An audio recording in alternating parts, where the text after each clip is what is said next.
Madam, আমি আসছি, 4 দিন পর আবার চলে আসব।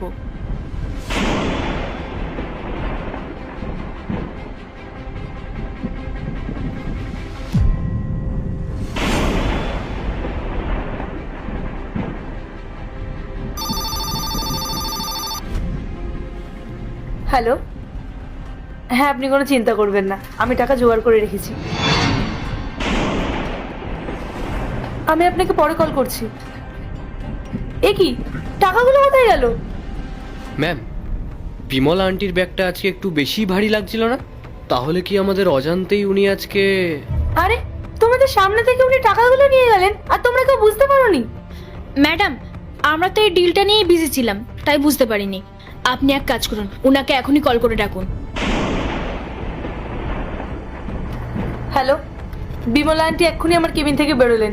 উনি যাতে গেটের বাইরে না যেতে পারেন, ওনাকে এক্ষুনি আমার কেবিনে পাঠাও।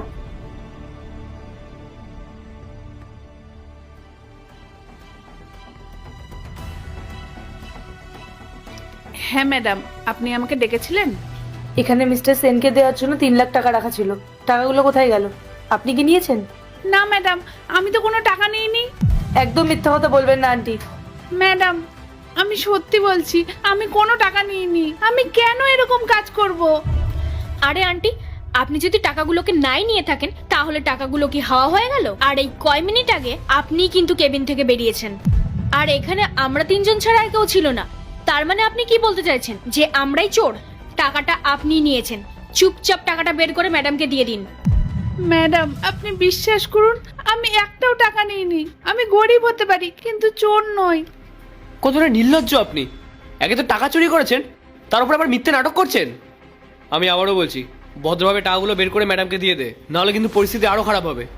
ম্যাডাম, আসলে কি বলুন তো, এই নিচু মনের মানুষেরা না টাকা দেখলে লোভ সামলাতে পারে না। আসলে এই গরিবগুলো না কারোর আপন হয় না, এরা শুধু টাকাই চেনে। যেখানে টাকার গন্ধ পায় সেখানেই হাত বাড়ায়। দেখুন আন্টি, ওই টাকাগুলো শুধু কাগজের টুকরো ছিল না, ওই টাকাগুলোর উপর আমাদের কোম্পানির রেপুটেশন নির্ভর করছে। মিস্টার সেনের কাছে যদি সঠিক সময়ে টাকাগুলো না পৌঁছায়, তাহলে আমাদের এতদিনের পরিশ্রম, আমাদের এত বড় একটা ডিল সব শেষ হয়ে যাবে। আমি কি করিনি আপনার জন্য আন্টি? আপনি যখনই আমাকে বলেছেন গ্রামে যাবেন, তখনই আমি আপনাকে অ্যাডভান্স স্যালারি দিয়েছি। আপনি যখনই বলেছেন যে আপনার পরিবারের কোনো কারণে টাকার প্রয়োজন, আমি আপনাকে না করিনি। টাকাগুলো ফেরত দিয়ে দিন আন্টি। ম্যাডাম, টাকা তো আমি চুরি করিনি, তাহলে কোত্থেকে আপনাকে ফেরত দেব? আমি আপনার এখানে কত বছর ধরে কাজ করছি, কিন্তু আজ পর্যন্ত।